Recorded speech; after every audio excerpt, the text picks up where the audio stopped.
আসসালামু আলাইকুম সুপ্রিয় দর্শক মণ্ডলী। আমি কারো প্রতিদ্বন্দ্বী নই কারো প্রতিপক্ষ। আমি প্রতিবাদী শুধুমাত্র সাম্য, সামাজিক ন্যায় বিচার এবং মানবিক মূল্যবোধ প্রতিষ্ঠার জন্য। আমি মানে বাংলাদেশ, আমি মানে 17 কোটি বাংলাদেশি, আপনারা সকলেই।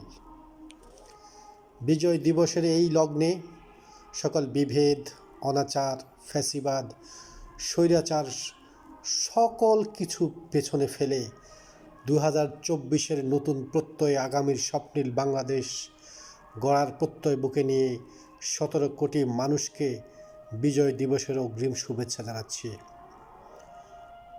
আজকে এটুকুই। ভিউয়ার্স, আমার চ্যানেলটি সাবস্ক্রাইব করে আমার পাশে থাকুন, লাইক কমেন্ট করে আমাকে অনুপ্রাণিত করুন। আল্লাহ হাফেজ। বাংলাদেশ জিন্দাবাদ।